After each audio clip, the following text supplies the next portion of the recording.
Bonsoir Katia Tenenbaum. Bonsoir. Merci d'être avec nous pour cette journée d'études donc consacrée à l'accompagnement et à la médiation. Je vais peut-être vous laisser vous présenter avant qu'on aborde ces thématiques qui nous intéressent aujourd'hui. D'accord, merci. Donc, je suis psychologue, je suis consultante en amélioration de la qualité de vie au travail. Je suis intervenante en prévention des risques psychosociaux et médiatrice en entreprise. Première question aujourd'hui, c'est justement qu'est-ce qu'une médiatrice en entreprise et comment vous définiriez la posture de médiatrice en entreprise? OK. Pour comprendre ce qu'est une médiatrice, il faut déjà comprendre ce qu'est la médiation. La médiation, c'est un mode alternatif de résolution des conflits. C'est un processus volontaire par lequel, en fait, des parties, avec l'aide d'une tierce personne qu'on appelle médiateur, tentent de Mhm. renouer le dialogue, d'arriver elles-mêmes à un règlement de leurs différends. Donc, être médiateur, c'est vraiment permettre à deux ou plusieurs personnes, selon que la médiation soit individuelle ou collective, de retrouver de la fluidité dans leur relation, dans le dialogue, de manière à lever évidemment les conflits. Euh, Ma posture, la posture de médiatrice comprend un certain nombre d'items qui sont tous aussi importants les uns que les autres. Le premier item, c'est la neutralité. Être neutre, ça veut dire qu'on ne porte pas de jugement sur ce qui se dit, en fait, dans la médiation. À aucun moment, euh, l'idée, c'est vraiment de prendre du recul par rapport à ce qui se dit et donc vraiment d'être dans l'accueil et dans l'ouverture hein, de tout de tout ce qui va se dire.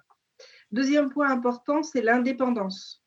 L'indépendance signifie que je n'ai aucun intérêt vis-à-vis de l'un ou vis-à-vis de l'autre, ce qui va me permettre, troisième point, d'être impartial. Impartial, ou plutôt, ce qu'on dit, c'est plutôt multipartial. C'est-à-dire que je vais être et pour l'un et pour l'autre. Voilà. Et c'est un point qui est vraiment crucial dans la médiation. Si l'une ou l'autre des parties perçoit le médiateur comme partial, la médiation ne peut pas se dérouler. Euh, Ce qui fait qu'on prévient dès le départ. Si jamais l'une ou l'autre des parties nous trouve partiale, il faut le dire pour qu'on puisse réguler, comprendre ce qui se passe et pouvoir avancer.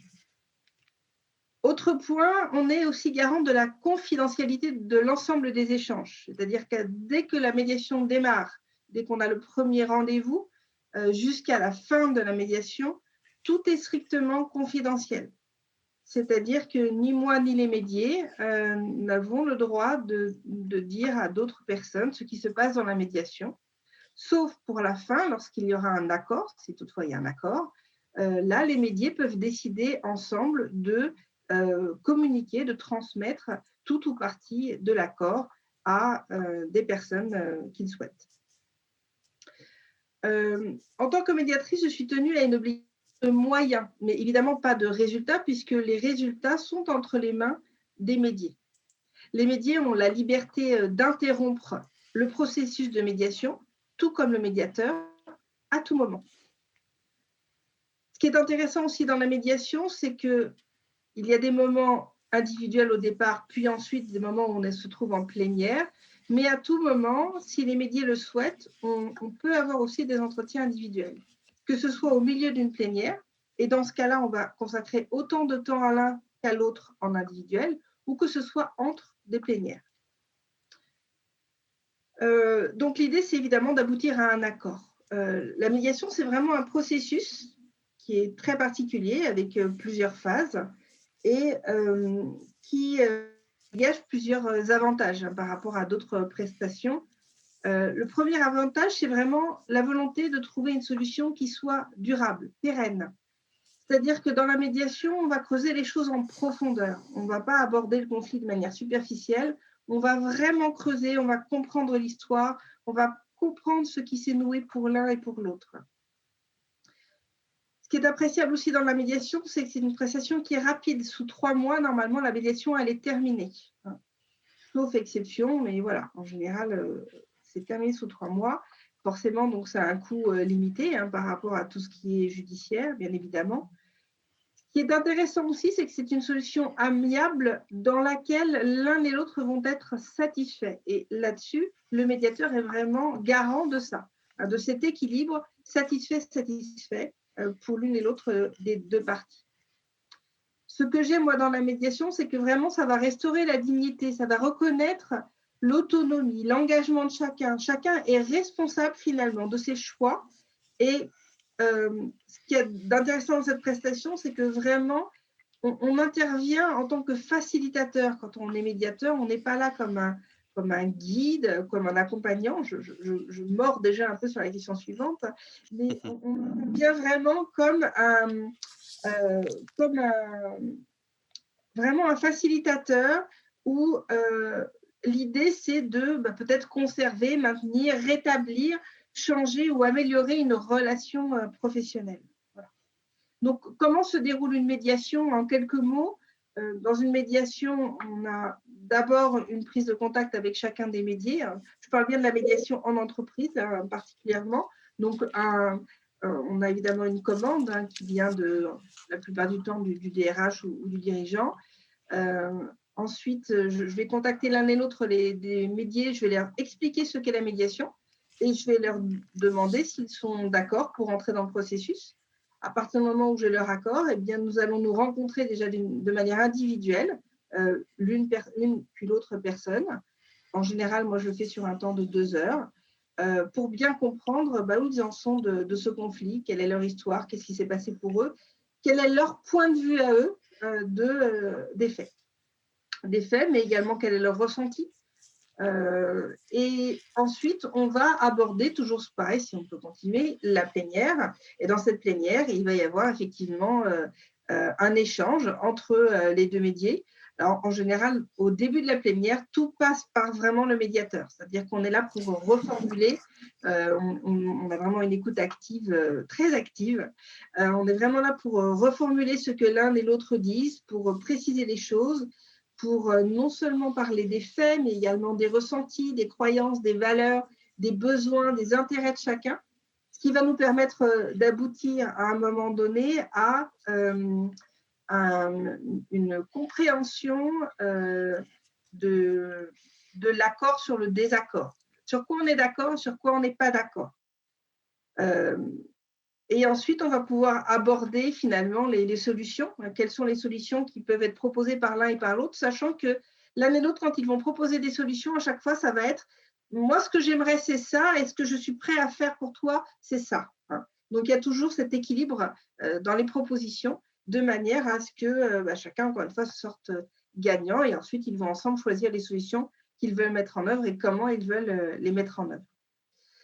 Ce que j'apprécie notamment également dans la médiation, c'est qu'à un moment donné, donc chacun est vraiment dans son camp avec ses positions, etc. Et puis à écouter finalement la version de l'autre, qu'on écoute rarement. Hein. Dans un conflit, en général, on n'écoute pas l'autre. Hein. On parle de soi, mais on n'écoute pas l'autre. Là, tout à coup, avec le médiateur, on va être obligé d'écouter l'autre et finalement de comprendre qu'on avait peut-être attribué à l'autre des pensées, des actes qu'il n'avait pas commis ou qu'il a fait différemment de ce qu'on pensait. Et là, tout à coup, on voit les choses sous un autre angle, on se rend compte des choses. Et puis, peut-être qu'il y en a un des deux qui, tout à coup, va décider de faire un pas vers l'autre. Et là, on est dans un point de bascule assez magique où tout à coup, tout va basculer parce qu'il y en a un qui va décider d'aller vers l'autre. Et après, on va être dans un cercle vertueux où finalement, comme l'un va vers l'autre, l'autre vient vers l'un et on va pouvoir avancer justement vers la recherche de solutions. Et ça, c'est vraiment un moment crucial quand on le voit arriver. C'est vraiment un moment très agréable. On comprend qu'on va vers quelque chose qui va satisfaire les 2 métiers. Voilà. J'ai entendu, le mot facilitateur et du coup, je fais le lien avec la question suivante. En effet, en quoi le positionnement de médiatrice est-il différent de celui d'accompagnatrice en entreprise? Alors, pour moi, enfin, dans ma compréhension du terme accompagnatrice, accompagner, c'est guider, c'est mener des gens vers un objectif particulier. Par exemple, dans le coaching, on va définir des objectifs, on mène les gens à un objectif. Là, enfin, il y a bien un objectif qui est évidemment de résoudre le conflit, mais ce n'est pas le médiateur qui va porter ça. Ce sont les parties. Ce sont les parties qui vont être responsables de l'évolution finalement de la médiation. Nous, on est là juste pour guider, pour faire, alors pour guider dans le sens où faciliter, pour s'assurer qu'effectivement tout puisse être dit, mais on n'est pas là pour les amener l'un ou l'autre par un chemin particulier en se disant, bah voilà, moi j'ai envie qu'ils aient, ou je vais leur proposer telle solution. Pas du tout. Le médiateur, en aucun cas, ne va proposer des solutions. Ce sont vraiment les médias eux-mêmes qui vont chercher leurs propres solutions. Donc, en ça, on est vraiment, on n'est pas accompagnant. C'est-à-dire qu'on ne va pas proposer des solutions, on ne va pas amener les parties à, euh, on va juste permettre que les choses puissent s'exprimer, en fait. Voilà. C'est en ça qu'on est facilitateur. On va vraiment faciliter l'expression des ressentis, ce qui est un moment vraiment très important. C'est-à-dire que dans tous les moments de la médiation, très souvent, les médias ont du mal à exprimer ce qu'ils ressentent à tel ou tel moment. Et c'est au médiateur de l'exprimer pour eux, de s'assurer qu'effectivement, ils ont bien compris ce qui s'est passé pour eux. Après, ces années de médiation, quelle réflexion vous apporte, la posture de médiatrice sur votre propre parcours et en quoi cette posture, pèse-t-elle sur votre propre identité? Alors en fait, ça m'a encore plus appris. Déjà, en tant que psychologue, j'ai appris l'accueil, la tolérance, l'empathie, etc. Mais avec la médiation, je crois que je suis montée d'un degré, en fait. J'ai d'autant plus pris du recul par rapport à tout ce que je pouvais entendre en me disant, attends, là, tu perçois cette situation ou cette personne d'une certaine manière, mais en fait, tu n'en sais rien de son histoire. Tu ne sais pas ce qu'il y a derrière. Tu ne sais pas quelles sont ses motivations, quels sont ses intérêts, quels sont ses besoins. Donc, tant qu'on n'a pas ça, on ne peut pas réellement appréhender une situation. Et en fait, ça se trouve dans du quotidien, tous les jours. Ce n'est pas seulement dans le cadre de la médiation que ça se situe, mais ça se situe tout le temps. Je vais le voir quand je suis en formation, je vais le voir quand je suis dans un diagnostic psychosocial, je vais le voir là en ce moment, je suis sur une enquête pour agression sexuelle. Là, pareil, à chaque moment, je me dis, attention, on entend quelque chose, mais finalement, qu'est-ce que j'entends de l'autre et qu'est-ce que je comprends de l'autre? Donc, c'est vraiment une attitude qui… oui, je pense que la médiation m'a fait changer d'attitude vis-à-vis de l'autre, en fait. C'est vraiment là-dessus, je pense que ça m'a ouvert vers encore plus d'accueil et sans doute encore plus d'humilité. Je ne sais pas qui est l'autre, je ne le comprends pas tant que je n'ai pas vraiment été investiguée. Et donc, je ne peux pas me permettre de m'opposer, de juger, de quoi ou qu'est-ce, tant que je n'ai pas compris réellement quelles sont les motivations de l'autre. C'est vraiment ça, dans la médiation, on n'est pas contre l'autre, en fait, on est pour soi. Hein, le médié, il n'est pas d'emblée à vouloir faire du mal à l'autre, c'est pas ça notre nature. Il est d'emblée à vouloir se préserver, à vouloir préserver sa sécurité, à vouloir répondre à ses besoins. C'est ça la motivation. Donc, si effectivement en face on fait du mal, il n'y a pas forcément une volonté de faire du mal. Et d'ailleurs, la plupart du temps, il y a vraiment pas ça. C'est-à-dire qu'il y a une vraie différence entre l'intention et l'impact. La personne a une intention qui peut être d'exprimer une colère, etc., sans se rendre compte de l'impact que ça va avoir sur l'autre. Et voilà, et c'est vrai que tout ça m'a appris à m'assagir en fait avec le temps. Merci infiniment pour, d'avoir, accepté de participer à cette, journée d'études. Je rappelle qu'on peut vous retrouver sur LinkedIn, sur le site de l'ARPEM aussi. ARPEM.fr, Très absolument. bien. Merci infiniment, et à Merci à très vous. bientôt. Au revoir. Merci. Au revoir.